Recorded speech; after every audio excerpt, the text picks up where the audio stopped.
American सरकार ने इस वैज्ञानिक के बारे में विश्व के सभी राष्ट्रों को सचेत कर दिया है कि डॉक्टर माइक्रोस डेविस आपराधिक प्रकृति का वैज्ञानिक है। डॉक्टर माइक्रोस डेविस के पतन की कहानी उस समय शुरू हुई जब उसके बारे में उसके विभाग के चीफ हैरी वॉटसन को अनेक गुप्त सूचनाएं व शिकायतें प्राप्त हुई। अमेरिकन विज्ञान संस्थान के चीफ हैरी वॉटसन ने अपने संस्थान के एक उच्च अधिकारी डॉक्टर माइक्रोस डेविस के बारे में अनेक शिकायतें सुन चुके थे। अतः उन्होंने गृह मंत्रालय को एक पत्र भेजकर यह मांग की कि डॉक्टर माइक्रोस डेविस के बारे में मिली शिकायतों की गोपनीय जांच की जाए। फलस्वरूप डॉक्टर माइक्रोस डेविस के पीछे सरकारी जासूस लगाए गए। एक माह बाद गुप्तचर विभाग के एक उच्च अधिकारी अमेरिकन विज्ञान संस्थान के चीफ हैरी वॉटसन से मिलने आए। वॉटसन साहब, आपके आग्रह पर गुप्तचर विभाग के सीनियर जासूस के जिस ग्रुप को डॉक्टर माइक्रोस डेविस की जासूसी करने का आदेश दिया गया था, उस ग्रुप ने जो रिपोर्ट गुप्तचर विभाग को दी है वह रिपोर्ट चौंका देने वाली है।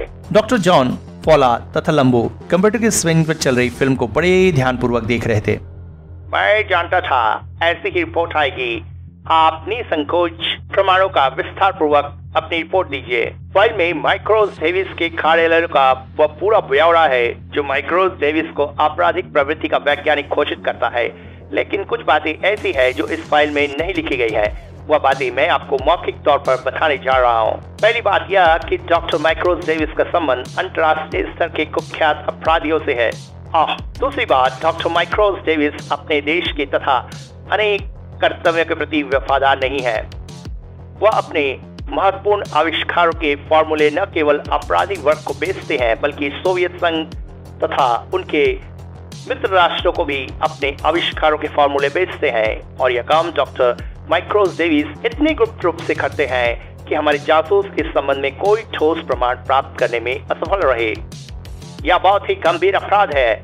ऐसी शिकायतें मुझे प्राप्त हुई थी, तभी मैंने आपके विभाग को यह मामला सौंपा था। अब हम डॉक्टर माइक्रोस डेविस के प्रति सख्त कार्रवाई कर सकते हैं, लेकिन प्रमाणों के अभाव में उन्हें अपराधी साबित नहीं किया जा सकता।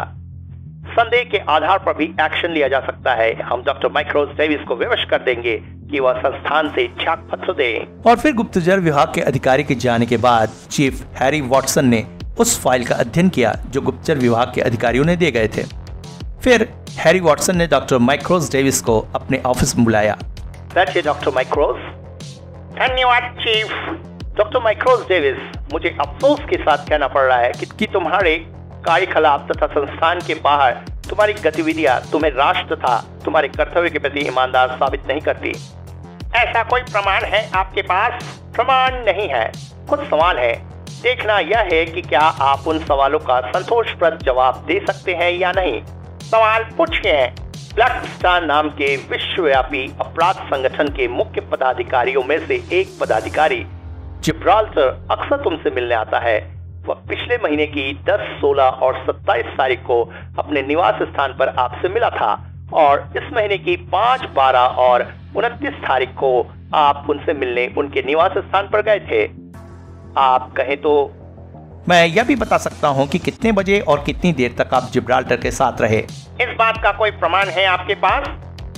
प्रमाण यह तस्वीर है जिसमें जिब्राल्टर आपके घर में प्रविष्ट होता तथा आप जिब्राल्टर के घर में प्रविष्ट होते नजर आ रहे हैं। यह देखिए तस्वीर। इसके अतिरिक्त आपके द्वारा किए गए कुछ आविष्कार तथा इस संस्थान के वैज्ञानिकों द्वारा किए गए आविष्कार अपराधी वर्ग तथा हमारे विरोधी राष्ट्रों के पास पहुंच चुके हैं। लेकिन हमारे पास तुम्हारे खिलाफ ऐसे ठोस प्रमाण नहीं है जिनके आधार पर तुम्हें अदालत में पेश करके तुम्हें अपराधी घोषित करके जेल की सलाखों के पीछे पहुंचा दिया जाए। इसलिए प्रमाणों के अभाव में संदेह के आधार पर तुमसे त्याग पत्र मांगा जाता है। ठीक है, मुझे ऐसी नौकरी की जरूरत नहीं जहां मुझे संदेह की नजरों से देखा जाए, इसलिए मैं त्याग पत्र देता हूं।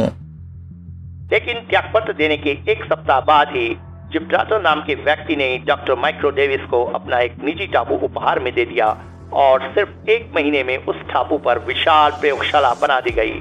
टापू पर बनी इमारतों को दिखाने के बाद कंप्यूटर पर स्क्रीन की चलती फिल्म समाप्त हो गई। तब डॉक्टर जॉन बोले, और अब स्थिति यह है कि मॉरिस द्वीप नाम के उस टापू पर जो फ्रांस सरकार के अधिकार क्षेत्र में आता है, उस प्रयोगशाला के बनने के बाद रहस्यमय ढंग से विश्व के अनेक वैज्ञानिक अपने देशों की नागरिकता त्याग कर उस टापू पर पहुंच चुके हैं। रहस्यमय ढंग से कैसे?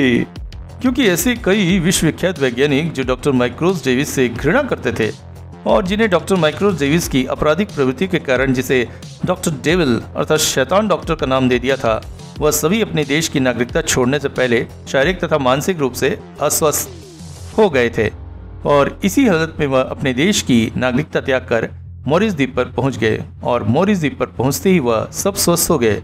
इसी प्रकार और भी अनेक वैज्ञानिक मॉरिस द्वीप पर पहुंचे हैं। तो क्या इस मामले की छानबीन नहीं की गई अंकल? फ्रांस और अमेरिकी सरकार ही नहीं, उन सब देशों ने भी जिनके वैज्ञानिक मॉरिस द्वीप पर पहुंच गए हैं, संयुक्त राष्ट्र संघ की मार्फत कई बार वैज्ञानिकों तथा जासूसों की टोलियां मॉरिस द्वीप पर भेजी, लेकिन सबने यही रिपोर्ट दी कि मॉरिस द्वीप पर ऐसा कोई काम नहीं हो रहा जिसे विश्व विरोधी अथवा मानवता विरोधी समझा जा सके तथा वहां मौजूद सभी वैज्ञानिक स्वेच्छा से वहां रह रहे हैं और पूर्णतः स्वतंत्र तथा अपनी स्थिति से संतुष्ट है। लेकिन मैं यह सब मानने को तैयार नहीं हूँ। मैं ही क्या, वह सब देश जिनके वैज्ञानिक मॉरिस द्वीप पर doctor devil, doctor micro Davis की अधीनता में काम कर रहे हैं, यह कहते हैं कि यह कोई बहुत गहरा षड्यंत्र है और इस षड्यंत्र का पता लगाने की जिम्मेदारी विश्व के सभी देशों के अनुरोध पर संयुक्त राष्ट्र संघ ने मुझे सौंपी है और अब यह जिम्मेदारी मैं तुम दोनों को सौंपता हूँ। तुम दोनों मॉरिस द्वीप पर जो कुछ हो रहा है उसकी वास्तविकता का पता लगाओ। यह मालूम करो कि विश्व के भिन्न भिन्न देशों के अब तक जो 116 वैज्ञानिक मॉरिस द्वीप पहुंचे हैं, इसके पीछे कैसा षड्यंत्र है तथा डॉक्टर डेविल अर्थात माइक्रो डेविस मॉरिस द्वीप पर अपना कौन सा मकसद हल कर रहा है, भविष्य में उसकी योजना क्या है। यह सब बातें तुम्हें मालूम करनी है और वहाँ जो षड्यंत्र रचा जा रहा है उसे हर हाल में विफल करना है और इस काम की शुरुआत तुम विश्व विज्ञान संगठन के मुख्यालय से कर सकते हो। विश्व विज्ञान संगठन के मुख्यालय का संबंध भला मॉरिस द्वीप से कैसे जुड़ा है? क्योंकि मॉरिस द्वीप पर पहुंचने से पहले सभी वैज्ञानिक किसी न किसी कारणवश विश्व विज्ञान संगठन के मुख्यालय में गए थे। वहाँ से लौटने के बाद ही अस्वस्थ हुए थे। क्या इस समय विश्व के किसी देश में ऐसा कोई वैज्ञानिक है जो विश्व विज्ञान संगठन के मुख्यालय से भी हाल ही में लौटा हो और इस समय शारीरिक मानसिक रूप से अस्वस्थ चल रहा हो? हाँ, ऐसा एक वैज्ञानिक हमारे ही देश में है। तुम जानते हो उसे? कौन है वह? प्रोफेसर नाटकर्नी। वह? तो फिर उनसे मिलने में देर मत करो, क्योंकि पता नहीं कब किस समय वो भारत की नागरिकता त्याग कर मॉरिस द्वीप पहुंच जाए। हम आज ही उनसे मिलेंगे। आज नहीं, अभी मिलेंगे उनसे। अगर आपकी आज्ञा हो, हम इसी वक्त रवाना होना चाहते हैं। मेरी आज्ञा है। और सिर्फ अगले 1 मिनट बाद ही फौलाद और लंबू नई दिल्ली में स्थित प्रोफेसर नाटकर्नी के निवास स्थान पर उड़ चले। इस समय वह दोनों अदृश्य थे ताकि कोई उन्हें आकाश में उड़ता हुआ न देखे। अदृश्य अवस्था में ही फौलाद प्रोफेसर नाटकर्नी के सरकारी आवास की छत पर उतरा। अदृश्य अवस्था में ही प्रोफेसर साहब के कमरे में पहुंचेंगे, वरना प्रोफेसर साहब की सुरक्षा के लिए तैनात कर्मचारी हमें रोक कर लेंगे। ठीक है, हम उनके कमरे में पहुंचकर ही प्रकट होंगे। और चूंकि अदृश्य अवस्था में फौलाद कदमों की कोई आहट किए बिना चीते की सी दबी चाल से सीढ़ियों से उतर रहा था, इसलिए सीढ़ियों पर तैनात गनमैन को आभास तक न हुआ कि उसके सामने से कोई गुजर रहा है। प्रोफेसर नाटकर्नी को विभिन्न कमरों में तलाशते हुए वह एक कमरे में पहुंचे। जब मैं डॉक्टर डेविल के पास जाने की सोचता हूँ तो मेरी सारी तकलीफें दूर हो जाती हैं, और इस समय जब मैं सोच रहा हूँ कि मुझे डॉक्टर डेविल के पास नहीं जाना तो पूरा जिस्म फोड़े की तरह दुख रहा है, सिर में पटाखे छूट रहे हैं। प्रोफेसर नाटकर्नी को नहीं पता था कि उनके मुंह से निकलने वाले हर शब्द को अदृश्य अवस्था में खड़े फौलाद और लंबू सुन रहे थे। इसके मस्तिष्क की जांच करनी चाहिए। फौलाद ने एक अदृश्य किरणें प्रोफेसर नाटकर्नी के सिर में डाली। ओह, ये क्या? इसके मस्तिष्क में रेडियो लहरें पहुंच रही है। कुछ समझ आया फौलाद? कहीं दूर से रेडियो लहरें प्रोफेसर नाटकर्नी के सिर में पहुंचाकर उनके दिमाग को प्रभावित कर रही हैं। हाँ, कुछ समझ आ रहा है। ठीक है, तुम प्रोफेसर नाटकर्नी से पूछताछ करो और मैं यह पता लगाता हूँ कि इनके मस्तिष्क में पहुंचने वाली रेडियो लहरें कहां से आ रही हैं। अगले ही क्षण लंबू नाटकर्नी के मस्तिष्क में पहुंच रही रेडियो लहरों के पीछे लग गया। लंबू के जाते ही फौलाद ने भी स्वयं को प्रकट कर दिया। तुम फौलाद? जी हाँ, मैं फौलाद हूँ। लेकिन तुम अंदर कैसे आ गए? तुम्हें किसी पहरेदार ने नहीं रोका? मुझे जहाँ पहुँचना होता है वहाँ पहुँच ही जाता हूँ। लेकिन तुम यहाँ आए क्यों हो? आपकी समस्या का हल खोजने। मेरी कोई समस्या नहीं, मैं इसी वक्त भारत की नागरिकता त्याग कर मॉरिस द्वीप जा रहा हूँ। मुझे अफसोस है कि अब आप मॉरिस द्वीप नहीं पहुँच पाएंगे। मैंने सोचा था कि आप मुझे सहयोग देंगे, पर आप तो और खफा हो गए। इस इसलिए मैं आपको डॉक्टर जॉन के पास भेज रहा हूँ। वह आपकी पूरी तरह से जांच पड़ताल कर लेंगे। और इससे पहले कि प्रोफेसर नाटकर्णी कुछ बोल पाते, फौलाद के हाथों से निकली किरणों ने पत्थर की मूर्ति की तरह स्थिर कर दिया। ओ नहीं। और फिर प्रोफेसर नाटकर्णी का जिस्म धुंधला धुंधला होकर आने लगा। कुछ ही क्षणों बाद प्रोफेसर नाटकर्णी गायब हो गए। फिर अगले ही क्षण वह डॉक्टर जॉन के टापू पर उनके सामने प्रकट हुए। आइए प्रोफेसर साहब, यहाँ आपका स्वागत है। मुझे यहाँ क्यों लाया गया है? मैं नहीं रुकना चाहता यहाँ, मुझे वापस भेजो। यहाँ तुम्हें इसलिए लाया गया है प्रोफेसर साहब, ताकि आपकी मानसिक और शारीरिक जांच पड़ताल की जा सके। मुझे नहीं करवानी अपनी जांच पड़ताल, मुझे वापस भेजो। वापस भेजा जाएगा आपको, लेकिन उससे पहले आपकी जांच होगी। यह जुर्म है, जबरदस्ती है। हाँ, मुझे मालूम है कि आप पर जुल्म हो रहा है और मैं यही पता लगाना चाहता हूँ कि आप पर कौन जुल्म कर रहा है। इस बीच इधर रेडियो लहरों का पीछा करता लंबू वहां पहुंच चुका था, जहां से वह रेडियो लहरें प्रसारित की जा रही थी। अरे ये तो मॉरिस द्वीप है। अब लौटकर फौलाद को यह सूचना देनी चाहिए। फौलाद अभी प्रोफेसर नाटकर्णी के आवास पर ही था और लंबू की प्रतीक्षा कर रहा था। ओ लंबू, फौलाद, वो रेडियो लहरें मॉरिस द्वीप से प्रसारित की जा रही थी। मेरा ख्याल भी यही था। तो अब क्या प्रोग्राम है? हम विश्व संगठन के मुख्यालय जा रहे हैं और हम वहाँ आम नागरिक की हैसियत से पूछेंगे। जैसी मर्जी हो, चलो, मैं तो तुम्हारी जेब में रहूंगा, इसलिए मुझे कपड़े बदलने की जरूरत नहीं। पाठक जानते होंगे कि डॉक्टर जॉन ने अपने टापू पर इच्छाधारी मशीन बनाई हुई है, जिसे डॉक्टर जॉन, फौलाद, लंबू, भारत और अंतरिक्ष का मानसिक संपर्क जुड़ा हुआ है। अतः इन पांचों में से कोई भी कहीं पहुंचकर जिस चीज की जरूरत महसूस करता है उसे अपने मन में सोचता है और फिर इच्छाधारी मशीन टापू पर मौजूद उस चीज को उसके पास पहुंचा देती है। इसी प्रकार फौलाद ने मन में अपने ओवरकोट तथा कैप की मांग की, जो पलक झपकते ही उनके हाथ में पहुंच गई। शरीर लिबास चाहिए। और फिर लंबू को जेब में डालकर फौलाद एयरपोर्ट पहुंचा और फिर विश्व विज्ञान संगठन की ओर। और यह था विश्व विज्ञान संगठन। अपना परिचय पत्र दिखाए बिना आप अंदर नहीं जा सकते। तो देखिए मेरा परिचय पत्र। फौलाद का परिचय पत्र देखकर पहरेदार बुरी तरह चौंका। फौलाद से आप? ठीक है, आप अंदर जा सकते हैं। धन्यवाद। और फिर इस तरह इमारत के एक गलियारे में है, ये क्या? मेरे मस्तिष्क से एक्सरे किरणें टकरा रही हैं। अगले ही क्षण फौलाद ने उस दिशा में एक अदृश्य किरणें छोड़ी, जिस ओर से एक्सरे किरणें आकर उसके मस्तिष्क से टकरा रही थी। ओह, अत्याधुनिक एक्सरे कंप्यूटर। इसका मतलब यहाँ आने वाला हर व्यक्ति जब इन गलियारों से गुजरता है तो वहाँ पहुँचते ही यह मशीन उसके मस्तिष्क का एक्सरे ले लेती है। फौलाद ने अपनी जेब में छुपे बैठे लंबू से मानसिक वार्तालाप किया। लंबू, क्या एक एक्सरे मशीन है? तुम यहीं रुक जाओ और पता लगाओ कि वह मशीन जो एक्सरे उतारती है उसका क्या उपयोग होता है। अगले ही क्षण लंबू फौलाद की जेब से बाहर आ गया और छत में ठुके एक कुंडे से लटक गया। फौलाद चीफ के कमरे में पहुंचा। नमस्कार हेस्लिंग साहब। तुम कौन हो? फौलाद ने अपना परिचय दिया तो व्यक्ति आश्चर्य से चीख उठा। तुम फौलाद हो? जी हाँ, मैं फौलाद हूँ और यह जानने आया हूँ कि प्रमुख गलियारे में दीवार में छुपी हुई एक्सरे मशीन किसने लगाई। X ray machine? या तुम क्या कह रहे हो फौलाद? मैंने वहाँ एक ऐसी एक्सरे मशीन देखी है जो गलियारे में से गुजरने वाले हर व्यक्ति के मस्तिष्क का एक्सरे उतार लेती है। वो मशीन दीवार में इस ढंग से फिक्स है कि आम आदमी को नजर नहीं आ सकती। नहीं फौलाद, यहाँ तुम्हें गलतफहमी हुई है। जी नहीं, मुझे कोई गलतफहमी नहीं हुई। मैंने वहाँ दीवार में गुप्त रूप से छुपी मशीन देखी है। मैं उसकी पड़ताल करवाऊंगा। अब उसकी जांच पड़ताल करवाने की कोई जरूरत नहीं है। उस मशीन को नष्ट कर दिया जाएगा क्योंकि मॉरिस द्वीप का कुछ रहस्य मेरी समझ में आने लगा है। मॉरिस द्वीप का रहस्य? या मैं तब बताऊंगा जब रहस्य से पर्दा हटा दूंगा। अच्छा, अब मैं चलता हूँ। यहाँ आने का मेरा जो मकसद था वो मकसद हल हो चुका है। मेरे लायक कोई सेवा हो तो अवश्य बताइएगा। फौलाद बाहर आया और उस गलियारे में पहुंचा जहां उसने लंबू को छोड़ा था।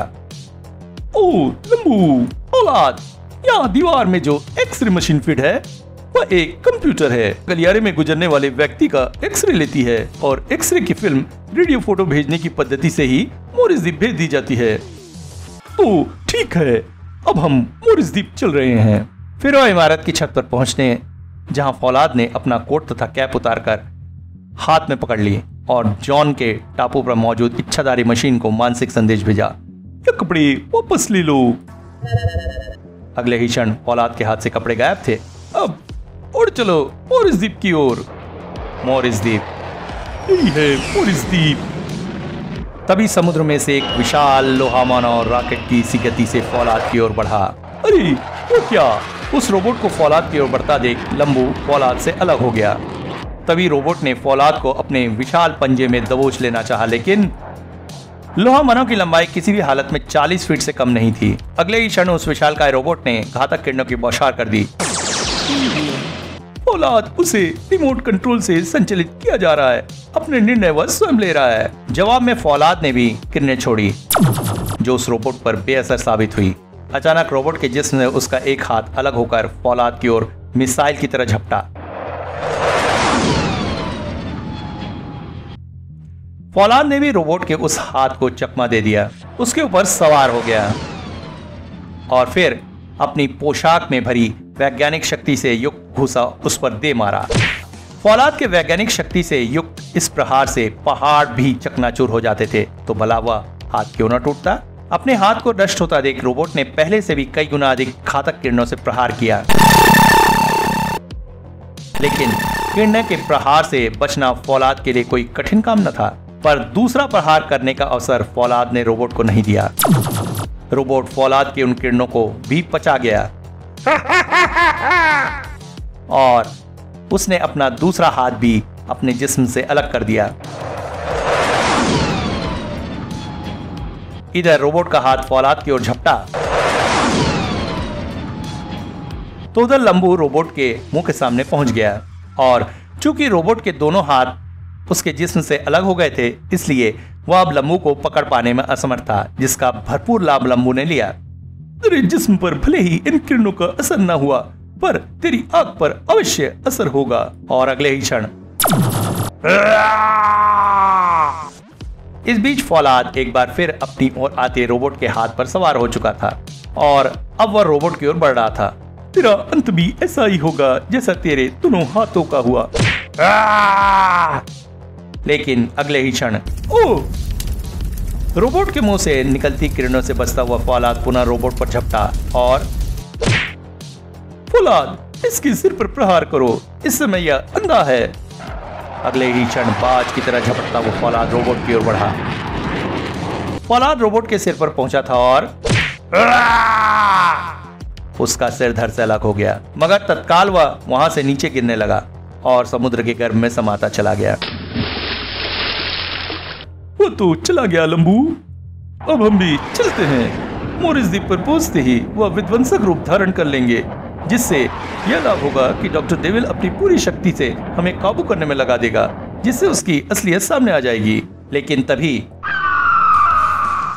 अरे वो क्या, लगता तो कोई पक्षी है, चील जैसा विशालकाय पक्षी। फौलाद ने तुरंत एक्स-रे किरणें उस पक्षी पर डाली। ये तो धातु का बना यांत्रिक पक्षी है। और जैसे ही वह पक्षी उनके पास आया, फौलाद और दम्बू ने एक साथ उस पर घातक किरणों की बौछार कर दी, लेकिन उन किरणों का उस पर कोई असर नहीं हुआ, बल्कि उसने अपने विशालकाय डाने पंख हिलाए और अगले ही क्षण अरे ये तो हमें जबरदस्त चुंबकीय शक्ति से अपनी ओर खींचे ले रहा है। फौलाद तथा लंबू को संभलने का अवसर नहीं मिला। फलस्वरूप ओह अरे, पक्षी के पेट में अब सिर्फ एक ही रास्ता है, सर्वनाश किरणों का प्रहार करके इसका पेट फोड़ दिया जाए ताकि हम बाहर निकल जाएं। फौलाद ने सर्वनाश किरणों का प्रहार किया तो पक्षी के पेट में एक बड़ा सा सुराख हो गया, लेकिन पक्षी अभी नष्ट नहीं हुआ था।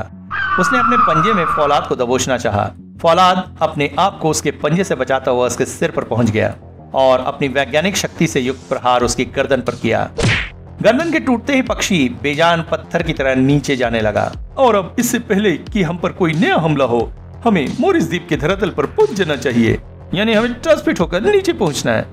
अगले ही क्षण और पलक झपकती वह मॉरिस द्वीप की धरातल पर बनी एक इमारत पर प्रकट हुए।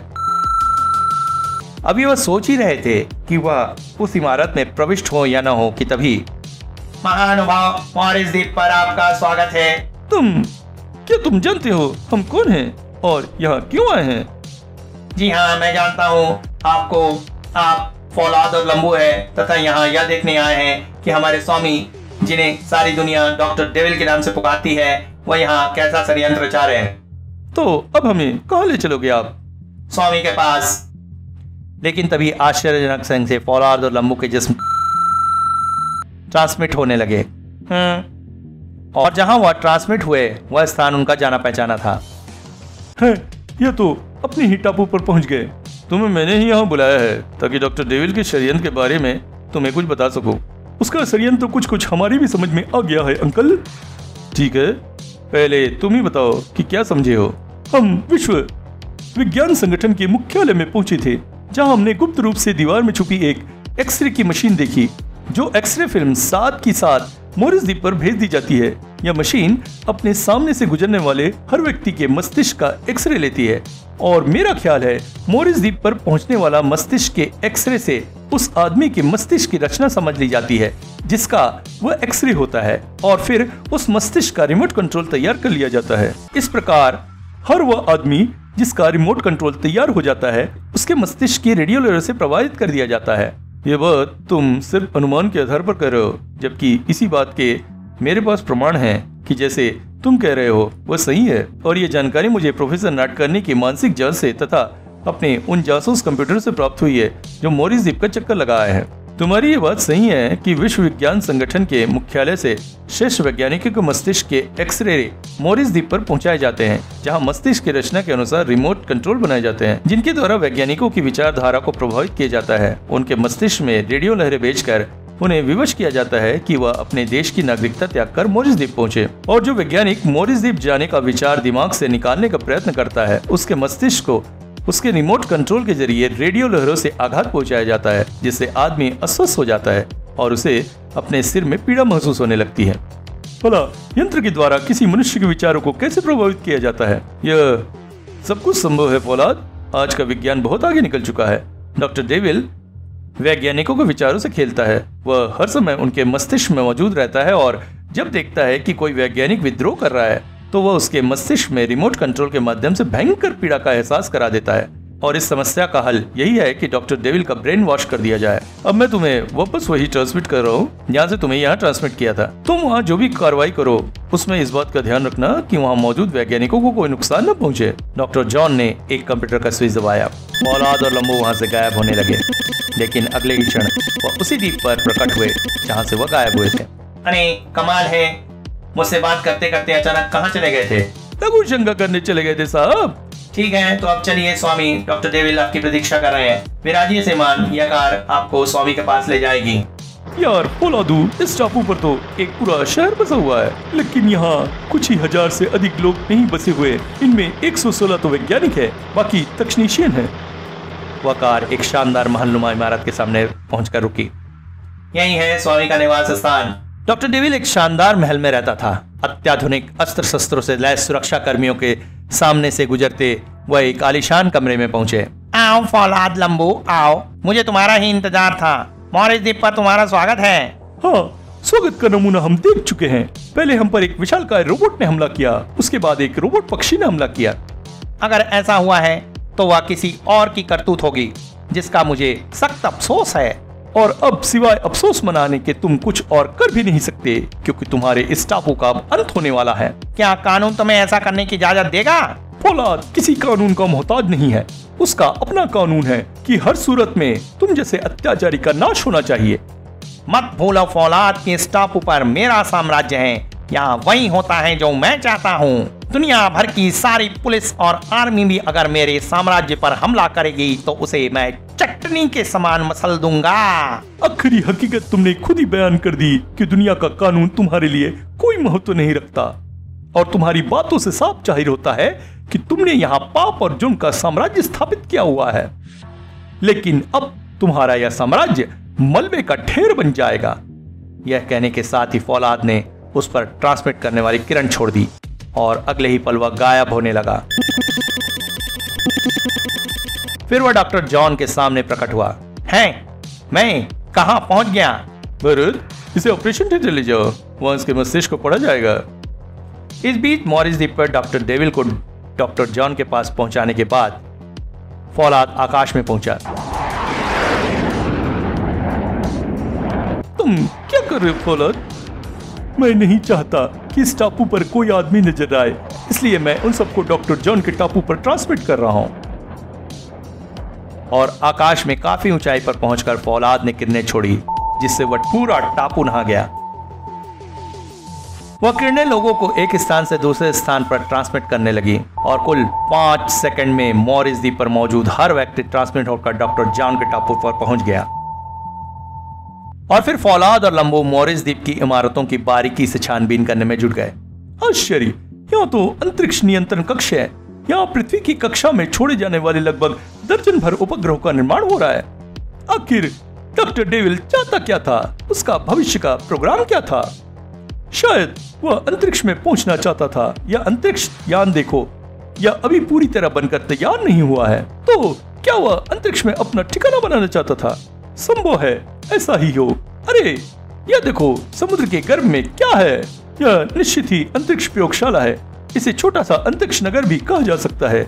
और यह देखो, वैसा ही विशालकाय रोबोट और पक्षी जिन्होंने हम पर हमला किया था। इसका मतलब भविष्य में अंतरिक्ष में बचना चाहता था, लेकिन अब हम डॉक्टर डेविल के विनाशकारी साम्राज्य को नष्ट कर देंगे। फिर वह मॉरिस द्वीप के आकाश में पहुंच गए। तुम समुद्र के गर्भ में छुपे डॉक्टर डेविल के समुद्री कारखाने को सर्वनाशी किरणों से नष्ट करो, और मैं मॉरिस द्वीप का नामो निशान मिटा देता हूँ। लंबू ने समुद्र में गोता लगाया और डॉक्टर डेविल के समुद्री कारखाने में विध्वंस शुरू कर दिया।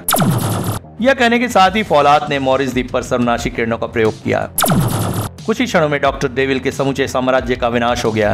अब वहां ना तो मॉरिस द्वीप था और ना ही समुद्र के गर्भ में छुपा हुआ कारखाना था, जहां अंतरिक्ष नगर तथा अंतरिक्ष यानों का निर्माण हो रहा था। यहाँ का काम समाप्त हो गया। अब डॉक्टर जॉन के पास चला जाए।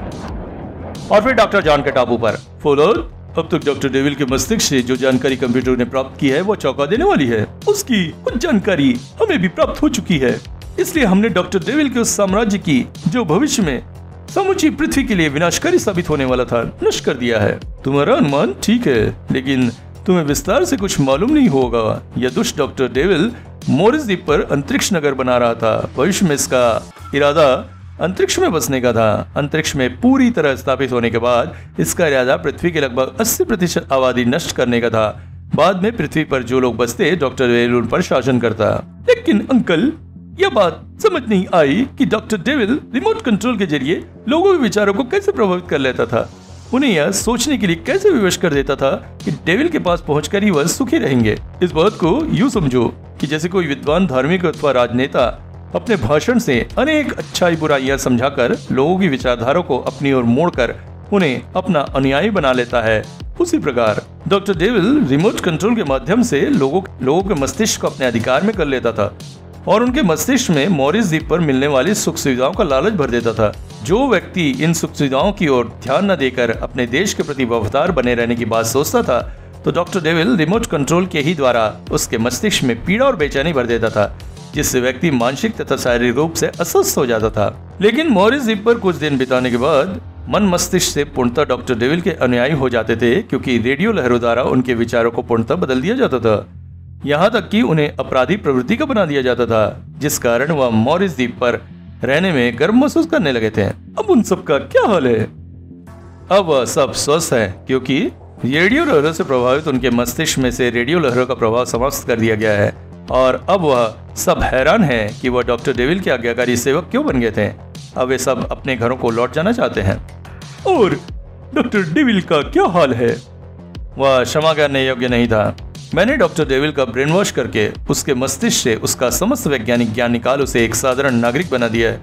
उसके मस्तिष्क में दिन भर मेहनत मजदूरी करने वाले एक ईमानदार व्यक्ति की विचारधारा भर दी है। और डॉक्टर डेविल के मस्तिष्क पर कर ही यह बात मालूम हुई है कि विश्व विज्ञान संगठन के मुख्यालय के कुछ कर्मचारी, तकनीशियन तथा कुछ वैज्ञानिकों को भी डॉक्टर डेविल ने उसी प्रकार अपना अनुयायी बनाया हुआ था, जिस प्रकार उसने अपने टापू में मौजूद लोगों को अपना अनुयायी बनाया हुआ था। मैंने भारत को भेजकर विश्व विज्ञान संगठन के मुख्यालय में मौजूद मस्तिष्क के एक्सरे फिल्म बनाने वाली मशीन नष्ट करवा दी है और वहां मौजूद डॉक्टर डेविल द्वारा अनुयायी बनाए गए लोगों को यहाँ बुला लिया है और उनका उपचार करके उन्हें भी डॉक्टर डेविल की मानसिक गुलामी से मुक्ति दिला दी है। लेकिन आश्चर्य है कि विश्व के सभी शिष्य वैज्ञानिकों की योग्यता के बारे में जानने वाला डॉक्टर डेविल आपकी योग्यता, शक्ति तथा सामर्थ्य के बारे में कैसे अनिज्ञ रहा? वो मेरे बारे में सब कुछ जानता था, इसलिए उसने गुप्त रूप से विश्व के श्रेष्ठ वैज्ञानिकों को अपने टापू पर एकत्रित किया था, ताकि उन सब के सहयोग से वह इतनी शक्ति एकत्रित कर ले कि वह हमारे इस टापू को तबाह कर दे। लेकिन समय रहते हमें उसके षड्यंत्र की भनक लग गई, वरना बाद में यह हमारे लिए बहुत बड़ी मुसीबत बन जाता। तैयारी उसने कम नहीं की थी हमसे निपटने के लिए। हम जब उसके टापू पर पहुंचे तो टापू के धरातल पर उतरने से पहले ही उसने हम पर 2 भयंकर आक्रमण किए, लेकिन जैसे हम लोग को जवाब देना हमें आता था, इसलिए हमें कोई नुकसान नहीं हुआ। तुमने जो कुछ भी किया है उसकी पूरी फिल्म यहाँ तैयार कर ली गई है। उपग्रह A7 को मैंने तुम्हारी निगरानी का काम सौंप दिया था, जिसने तुम्हारी हर पल की रिपोर्ट मुझे दी है। अब डॉक्टर डेविल का क्या किया जाएगा? अब वो डॉक्टर डेविल नहीं, उसे मैंने नया नाम दिया है मार्टिन। उसे अमेरिका भेज दिया जाएगा, जहां वह एक अनपढ़ और मंदबुद्धि व्यक्ति बनकर मेहनत मजदूरी करके अपनी रोजी रोटी कमाएगा। इससे भयानक सजा उसे दुनिया का कोई कानून नहीं दे सकता था, जो सजा उसे मैंने दी है। अब सिर्फ एक सवाल का जवाब और चाहिए अंकल, वह यह, जिस अपराधी संगठन के सहयोग से डॉक्टर डेविल ने मॉरिस द्वीप पर अपना साम्राज्य स्थापित किया था, उनका क्या हुआ? उस संगठन को खुद डॉक्टर डेविल ने समाप्त कर दिया, क्योंकि वह संगठन चाहता था कि डॉक्टर डेविल उनके लिए काम करे, उसके अधीन रहे, जबकि डॉक्टर डेविल स्वयं पूरी दुनिया का स्वामी बनना चाहता था। अगर वह अपने मकसद में कामयाब हो जाता तो वह अपने आप को भगवान घोषित कर देता और दुनिया उसकी पूजा करती। और अब चलो मैं तुम्हें उन लोगों से मिलवाऊं जिन्हें डॉक्टर डेविल ने अपना अनुयायी बना लिया था, मगर अब जो सामान्य हो चुके हैं और अपने घरों को लौटना चाहते हैं। मॉरिस द्वीप से लाए गए सारे वैज्ञानिक एक ही हॉल में मौजूद थे, जहां कथित डॉक्टर डेविल, जिसका नाम अब मार्टिन था, वह वैज्ञानिकों को शीतल पेय सर्व कर रहा था। डॉक्टर जॉन आ गए, फौलाद भी है और लंबू भी। मार्टिन, उन तीनों के आगमन की खुशी में एक गिलास शरबत और लीजिए हुजूर। विश्व के श्रेष्ठ वैज्ञानिक मित्रों, अब ये शुभ घड़ी आ गई है जब आप सब वापस अपने घरों में अपने परिवारों के बीच पहुंच रहे हैं। हुर्रे! यहाँ से तुम्हें इंदिरा गांधी एयरपोर्ट पहुंचाया जाएगा, जहाँ एयर इंडिया का बोइंग विमान तुम्हें तुम्हारे देशों में पहुंचा देगा। डॉक्टर जॉन, फौलाद, लंबू, जिंदाबाद। और फिर उस थिएटर जैसे विशाल हॉल की छत से तेज प्रकाश निकली, जिससे हॉल में मौजूद सभी वैज्ञानिक नहा गए और अगले ही पल सब गायब थे। लेकिन दूसरे ही क्षण वह इंदिरा गांधी एयरपोर्ट पर प्रकट हुए, जहां एक विमान उनके अलग अलग देश में पहुंचाने के लिए तैयार था। और फिर वह विमान उन सभी वैज्ञानिकों को लेकर उड़ चला।